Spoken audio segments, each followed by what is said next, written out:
You're listening to The Q Switch with your host, Spence.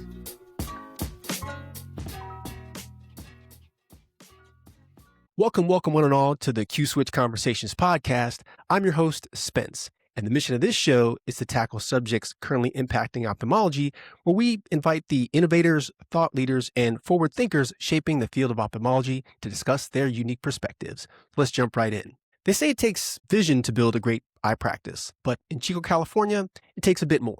Try 50 years of legacy, 20,000 surgeries, add cutting-edge technology, and a surgeon who balances his love for hiking in wide-open Northern California trails with implanting light-adjustable lenses. Our guest for this episode, When Precision Meets Purpose, Custom Vision in the Modern Era, is Dr. David J. Woods, board-certified ophthalmologist and owner of Reeve Woods Eye Center. In addition, Dr. Woods is a clinical research investigator, former two-time president of Advanced Eye Surgery Center, also serves as chair of Head and Neck Committee at Enloe Hospital, and among his many publications is the author of the Cataract Surgery Book, and a physician who has spent the last 2 decades building on a half-a-century legacy of innovation, compassion, and relentless pursuit of excellence. From toric and multifocal implants to MIGS, tube shunts, and femtosecond laser-assisted cataract surgery, Dr. Woods doesn't just adopt technology, he evaluates it, refines it, and integrates it with one guiding principle: safer surgery, better outcomes, and a better patient experience. Dr. Woods, thanks for making time for the Q Switch. Welcome to the show. It's great to be here, Spence, and great to be with you. So, Dr. Woods, Reeve Eye Center has a 50-year legacy. When you look back at where the practice started versus where it is today, what are the defining chapters in that history? Our founder was Wally Sontag. Dr. Sontag was one of the first phaco surgeons on the west coast of California, which is surprising given how small Paradise and Chico was compared to bigger markets like Stanford, Sacramento, San Francisco, Los Angeles. So he was like the second phaco machine on the West Coast, which is just amazing. Other chapters, Dr. Reeve, when he came, brought capsulorhexis back in its day, was an innovation and a glaucoma fellow with glaucoma surgery to this market in this area. And I've tried to build on that just to continue to bring advanced technology to the market, to adopt technology that makes sense, that's going to stay. Technology that's going to benefit the patients: toric lenses, multifocal lens implants, laser cataract surgery, LASIK, light adjustable lens surgery, and a customized approach to the patient's goals so they get an outcome that they're happy with. So what are the most pivotal inflection points over those decades, the moments where you knew the practice was entering a new era? So much technology change has been great for patients. You know, what's interesting is looking at the measurement ability to allow precision for outcomes. We were one of the first to adopt the IOL Master 700 that had posterior corneal measurements for toric lenses and laser cataract surgery, and just having better data when you enter a patient consultation to look at what their cornea looks like, what their anatomy looks like for the lens implants gives you an opportunity to get a more precise outcome. So the Pentacam has added to that for us. And now we can look at multiple methodologies to get a bracket type data to see if there is an outlier in their measurements that's going to stand out. When you use an IOL Master 700 plus perhaps the Argos plus the Pentacam, and you're looking at the cornea and the axial length in multiple measurements, you can kind of see exactly what's good data and what's not good data. Of course, some patients will have some outliers where their anatomy is not predictable no matter what you measure them with, but those conversations are also had because you can notify the patient and say, listen, your anterior chamber is really small, your angle closure, there's something unusual about your anatomy. But the technology is definitely advanced to the point where the more data we get, the better outcomes we can also get. And that's been a huge advance for us. And then layering like IOL Master 700 with the Pentacam and Argos, that layered effect, again, really kind of give you an aggregate of information to be able to say, you know what, this patient is different from the one we just saw who may look similar, but here is one piece of data that really distinguishes this one from that one. Absolutely. And it just helps you move forward with confidence and make a recommendation with confidence. And I think patients respond to that when they feel like, hey, this is what's probably the best for you, given all the data that we're looking at and the goals that you've demonstrated and the lifestyle and habits you have. This gives us a good idea on how to go forward for you. When most people hear that you practice in California, they think cities like Los Angeles, San Francisco, or San Diego. But Chico sits in a unique part of Northern California, serving both urban and rural populations. How does that blend shape the kind of ophthalmology you practice? True, we catch a bigger area, probably 250, 300,000 of Northern California in the North Valley. So it's kind of a larger, wider area, including urban-ish, metro-ish Chico, which is a town of about 100,000. It's not huge, but also the outlying areas of several smaller towns that just keep it expanding. We have a large area. It's primarily a lot of cataract refractive. Given the needs of cataracts in our area, there's quite a bit there. I know that, like, in comparison to, like, I guess the Central Valley where it's more agricultural, I've driven through Northern California and it's more like cattle driven. Is that where your practice is kind of situated? We're still more trees, more almonds Okay, right. and walnuts. It's got a lot of agriculture around it here too. So it's like a large industry. Chico State itself, and then is a big employer in our area, plus just a variety of any city that has a variety of industries going on. Yeah, Northern California is agricultural for sure. Do you find yourself practicing, I guess the term is called rural medicine? I know that I just had a couple on the show from Sioux Falls, and they practice rural medicine. And I'm thinking, just because of where you're situated so far north, kind of that gateway to that open space and, like you said, trees and more like natural areas, or do you get some of that rural medicine aspect of your practice? I mean, we're one center. We're just one location. So I think we try to create a hub in our practice where all the technology is in one building, which to me, it doesn't feel that rural in our building, but our patients are rural. They come from, we'll have patients.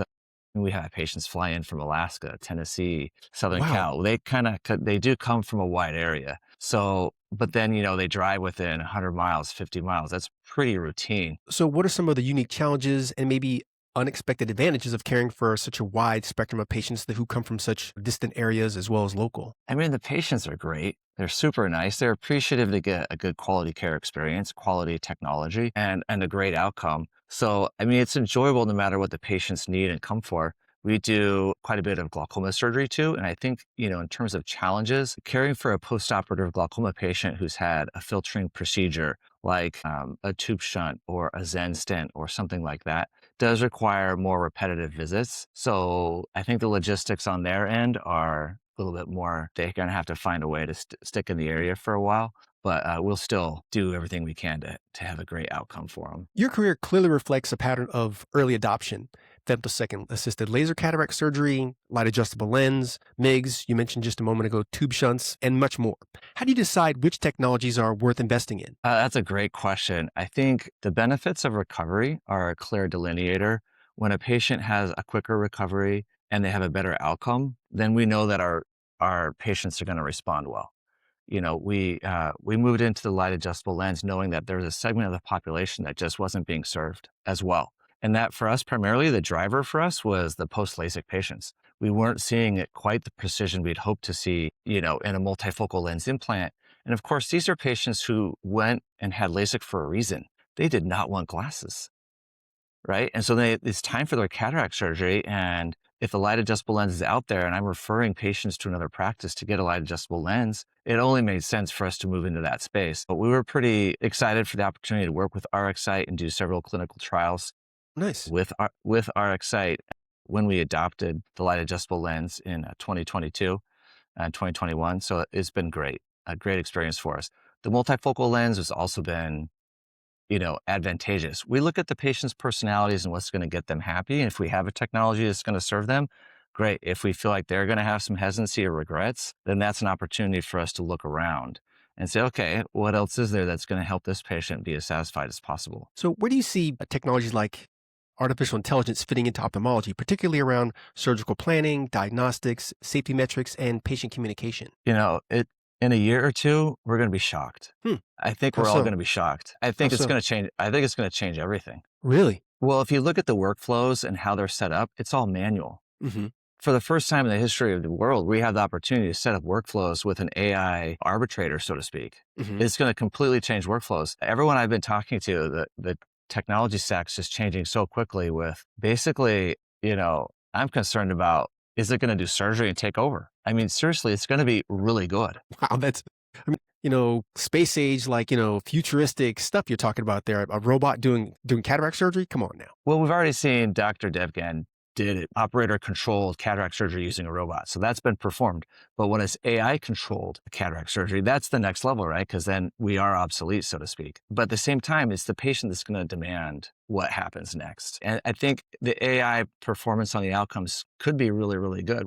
So just last week, I've always used a femtosecond laser without optical center, right? Well, just using the optical center and being able to center my lens implant for the multifocal was a huge upgrade, right? Seeing how that could change my centration in a way that's controlled by me arranging the lens implant. The limits for AI are incredible. So we've got an interesting perspective. We're still a paper chart practice. It's very efficient for us. We've got one center, one location. Mm-hmm. We're trying to integrate electronic medical record.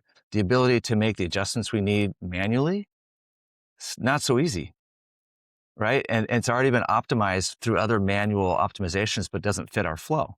Our flow is different than other people's flow. And so when we have an AI adjusted ability to change the interface or use AI, which the scribes are already there. AI scribes is being launched soon by EMR companies and being launched now. But once the interface is also being going to be EA optimized for every provider, there's just no limits to what can be performed. What we do is very complex, the anesthesia, the surgery. So perhaps there's some jest there in terms of how quickly it's going to take over, will be obsolete. But at the same time, it's just moving forward shockingly fast. Both my sons are programmers. My son-in-law's a programmer. They're all using AI full time. They're telling me every month, Dad, it's getting better. It's just getting easier. The agents, the coding, it's so quickly. So we're in for a ride. We really are. And we're going to have to stay open to the possibilities and how it affects our team and how our team morphs to adopt it and integrate it so we can get great outcomes for our patients and an even better experience, right? That's what we want. Yeah. So what specific equipment and technology investments have you made specifically at Reeve Woods Eye Center to elevate outcomes and patient experience? We're trying to stay at the front. The Pentacam IOL 700 using femtosecond laser cataract surgery, LASIK and PRK. You mentioned in our conversation that we prepared for the show that you have the Voyager, right? We have the DSLT Voyager for glaucoma patients. That's only been the last 6 months, and we've had great patient reception of that.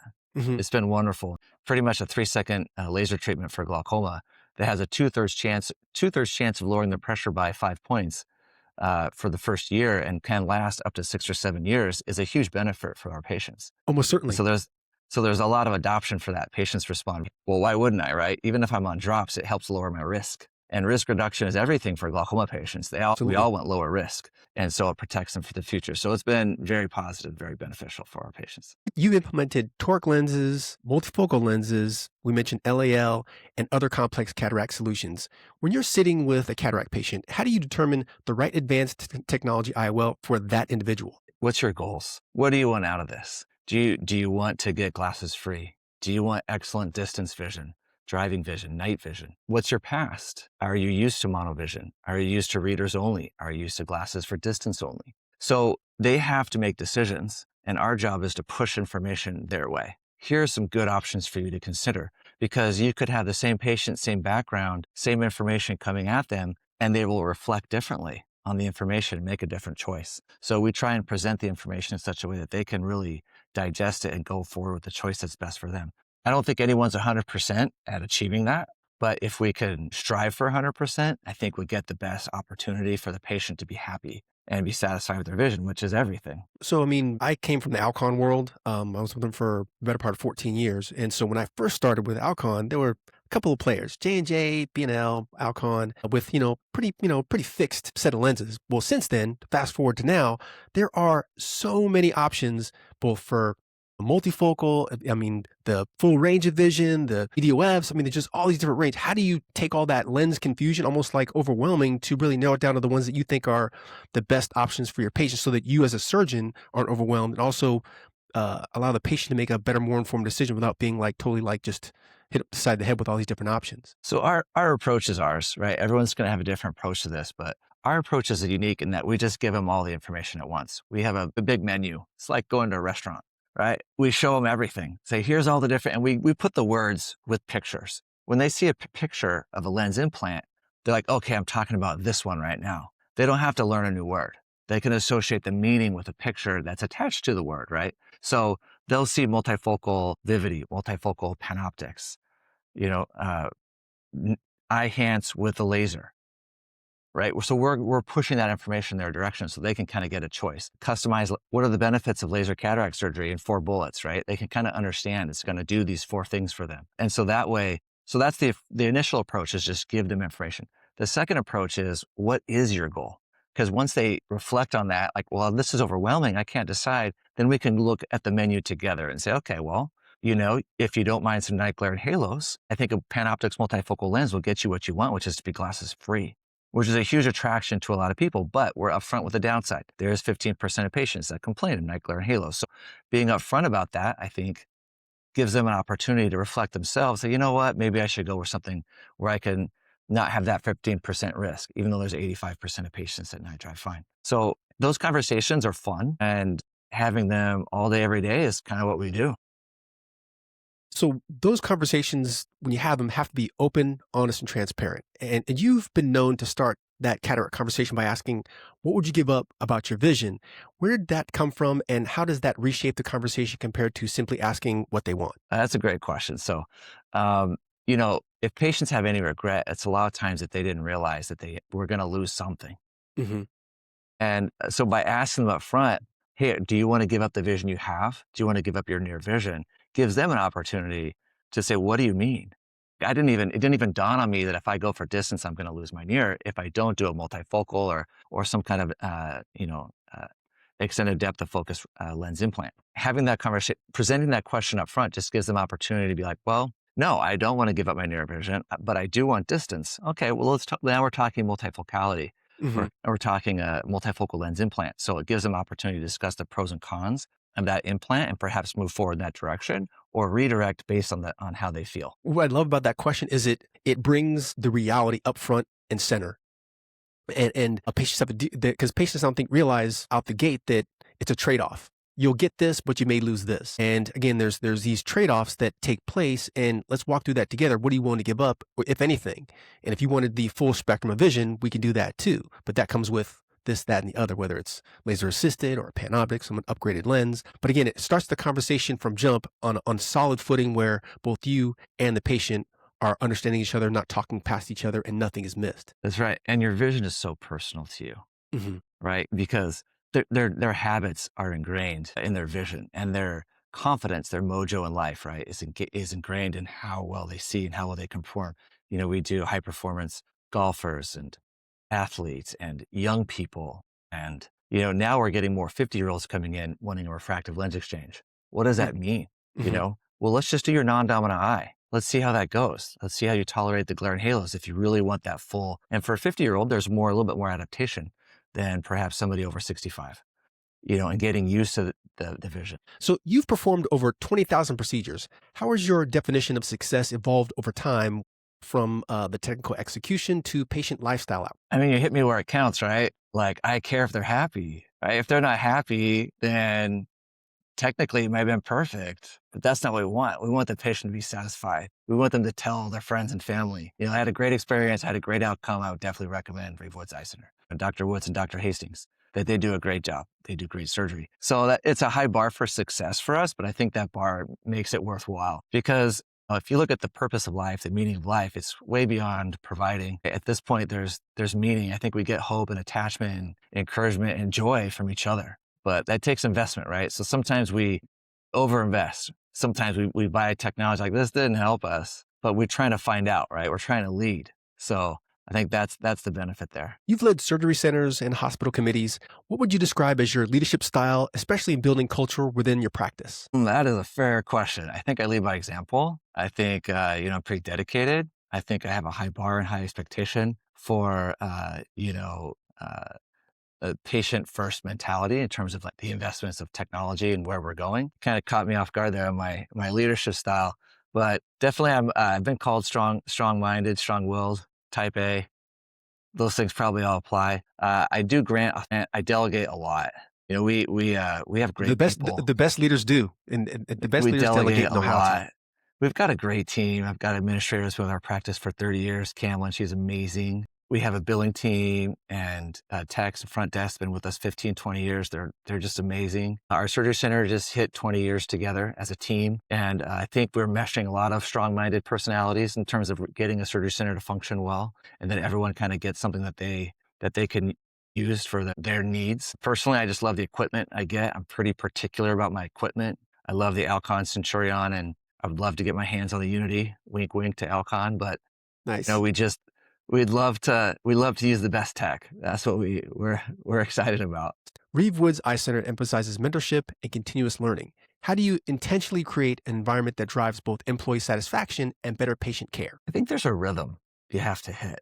You read some great leadership books and some great mentorship books, and those kinds of things take time. So every Friday, we have a team meeting. Our technicians and our doctors meet. Everybody gets together. We have about 9 technicians, and then 3 doctors, 1 optometrist, and our 2 MDs. And so whoever's available on Friday, if it's their Friday to work, so to speak, I'm there most Fridays or in surgery. So if I'm not in surgery, then I'm at the team meeting, and we do a debrief. How'd it go? What didn't go well? What was new? What was shocking? What do you wish you learned about we haven't taught you?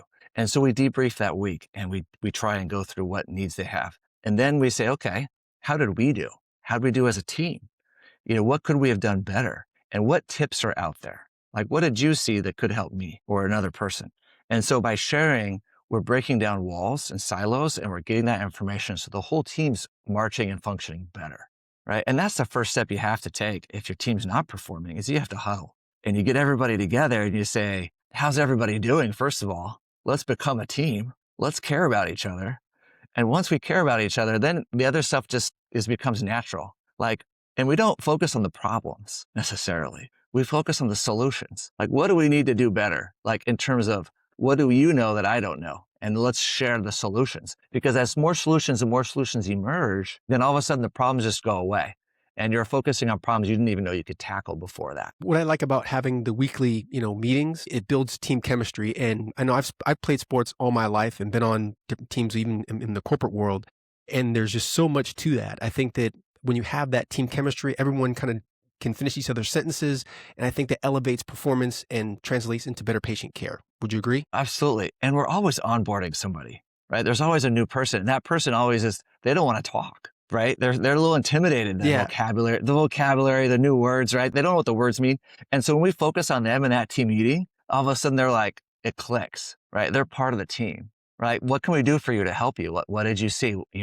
How are your notes going? Are you getting people to help fill out your notes? All the new words you're writing down, are you getting help to organize those? So I think that's just extremely valuable in terms of building a team. I'm not perfect. I'll be the first to admit I have a lot of strong opinions. But I do care, right? I do care. And so people that can kind of see through my strong-willed nature, so to speak, and realize that I'm there for the best patient outcomes we could possibly get. And if that's a goal they align with, then I think we'll be a good team. So you're pretty, consistent.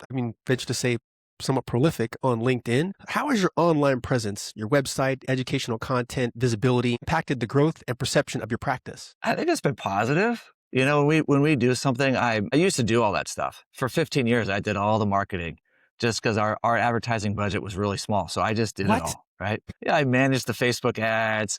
I posted the ads. I handled all that stuff. And so about 3 or 4 years ago, we finally hired somebody, part-time person to kind of take over. And that was huge because you just realize how nuanced the algorithms have become, how much time it takes to reformat the pics and get them posted in the videos and all that stuff. But it's been great. I've got a shout out to Micah. He's amazing. He's our Facebook guy. And we can just prepare content for him and he'll put it together and put it out there on Facebook. As far as LinkedIn goes, that's still something I manage, but it's easier and it's fun. It's kind of a social group. It's how we met, right? So that's a positive impact. I got to meet Spence, hang out with him on a podcast. So, and our research trials all came from LinkedIn. So that's been super positive. Cool. Right? People find you on LinkedIn. Dr. Jordan Hastings just joined our practice less than a year ago. And I'm like, hey, go ahead and get your 10,000 LinkedIn followers. Get a base, right? It's just you clicking all day, every day, but find the best contacts you can, right? Do the upgraded thing. And it's modern day networking, right? It's efficient. It's wonderful. It's fun, right? A little shout out for the Outliers meeting. Outliers meeting is next month in March. Rob Melendez put it together, started during COVID 5 years ago. It's continued to be a really high value network meeting where a lot of people with great ideas great opinions and who have experience managing teams come together and share ideas. And it's awesome. I think it's a primarily LinkedIn-based meeting, right? Where people kind of saw the need, started forming the plans to do it, and Dr. Melendez put it together, is making it happen, and people have helped continue to make it successful every year. Yeah, and I've participated in that event when I was here in Miami, where I live, a couple years ago. And first of all, it's a fun group of folks, man. It's that are like-minded and really driven. I mean, you talked about your personality. All you guys are very similar in that way. Obviously, each of you are different, but I think like-minded in your overall approach to patient care and innovation, technology. All you guys all have the same idea of those things. And it's a fun group to be around and support for sure. So kind of along those same lines, how do you approach partnerships, whether with patients, referring doctors, or industry collaborators, in ways that sustain long-term trust? That's great. We've been pretty open. We don't force it. I mean, I co-manage with optometrists I've never met. I surely should get out there more, go meet them.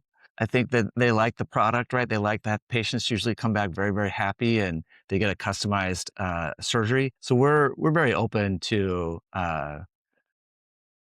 working with people. We're an independent practice, 100% physician owned. We're just here to serve our community, right? It's a local community, and the models keep changing, right? The economics keep changing. We try and look at the best way to partner with our colleagues in the community to have great outcomes, whether it's primary care doctors or optometry, or our patient base. We have comprehensive care. So, we've been providing glaucoma and cataract care for a long time, and just been established in our community that way. And in terms of industry, you said you work with RxSight, you work with Outcome, with the Yeah. with the Voyager. And how do those things come about in terms of like your networking partnerships? Yeah, I think a lot of the best projects for us were developed by industry. Shout out to industry. They do a lot of the legwork. Well, get the IRB approval, the project development, the funding, and they'll have a project that needs, 5-year safety review on a product or a phase 3 clinical trial, and we'll be eager to participate, right? Those are the best projects for us. We've looked at trying to do our own projects, and a lot of times the IRB costs alone can even limit us, the ability to get that done, just because we're looking with a centralized IRB and what those costs look like. It's very expensive for us. But as a part of a industry team, as a site, we'll do a clinical site project any day. Always willing to look at the project and see if it can. We have a full-time study coordinator. She's amazing. And we have a team. So we'll have a study team meetings weekly. And those weekly study meetings, we're always looking at project evaluation and where we can go on the next clinical trial, next clinical study. We're primarily focused on implants for cataract surgery and glaucoma. And then we'll do pharmaceutical trials as well for dry eye and glaucoma. So you mentioned just a moment ago that you guys are fully 100% owned, independent. So I got to ask, in the current economic climate of practice consolidation and private equity, if a young ophthalmologist wanted to follow your lead and start their own independent practice from today and say into the next 5 years, what are your 3 non-negotiables for success? 3 non-negotiables. That's a great idea. First of all, I think you'd have to be a good surgeon. Okay, this is going to be a procedural-based endeavor in reality. And so a lot of those successful practices that I see starting up are going to be procedure-based. The procedure-only model is an intriguing model. We haven't 100% gone that direction, but we've kind of been inching more and more as procedures only.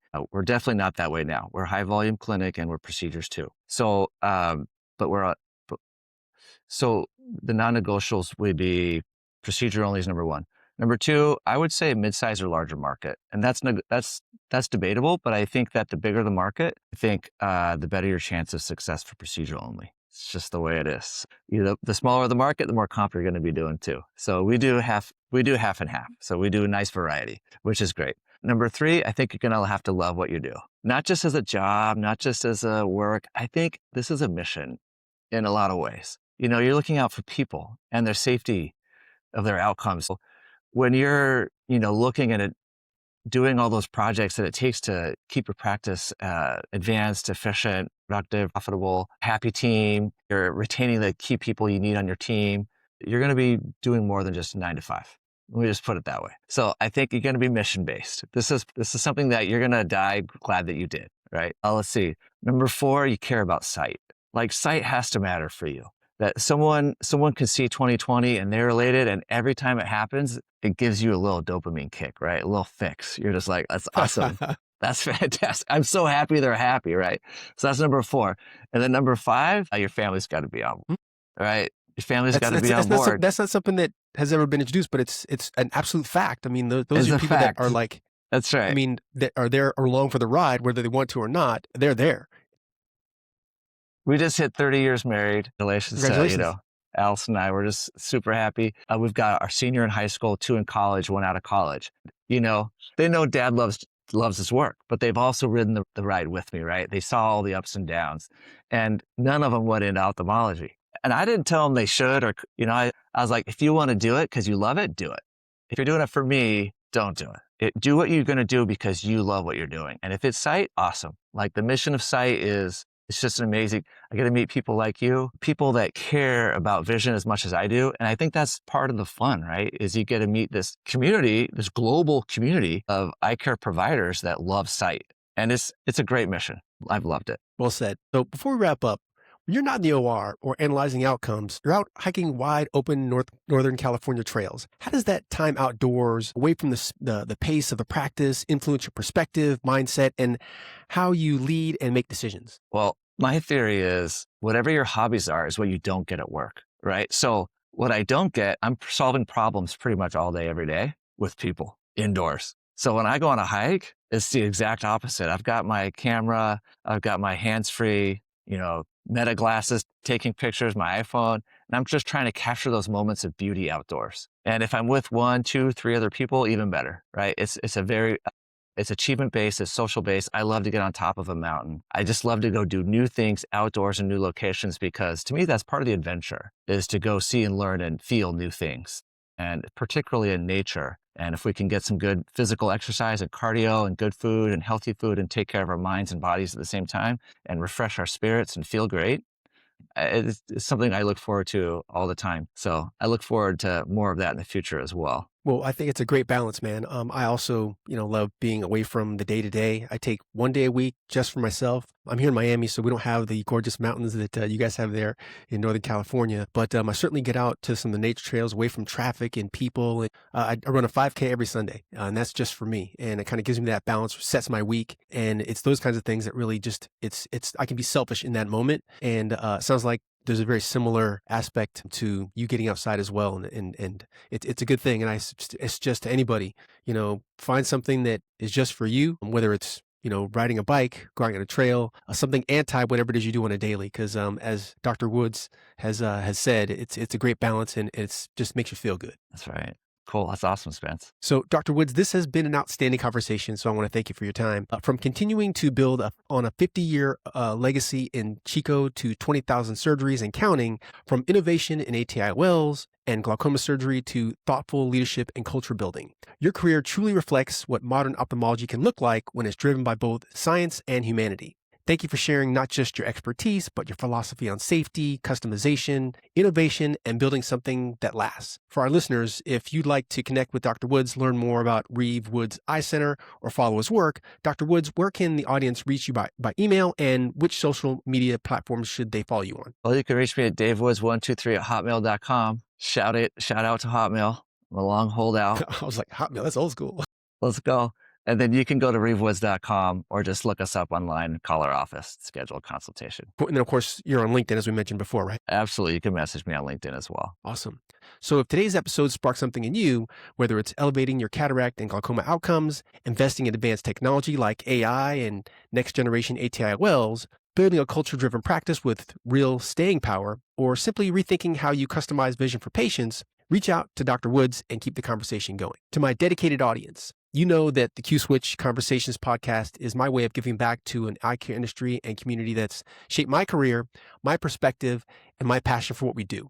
This platform is truly built for you, the clinicians, the innovators, and change makers redefining what's possible in our field. So if you got a fresh perspective, a unique experience, or know someone doing great things in eye care, I'd love to feature them on the show. You can hit me up on LinkedIn or drop me a line at d.spence@meridian.ch. As always, we'd like to thank Riverside.fm and Passionate Media for making this show happen, and Meridian Medical for making it all possible. That's a wrap for this episode of the Q-Switch Conversations podcast. Until next time, this is Spence, and I am out.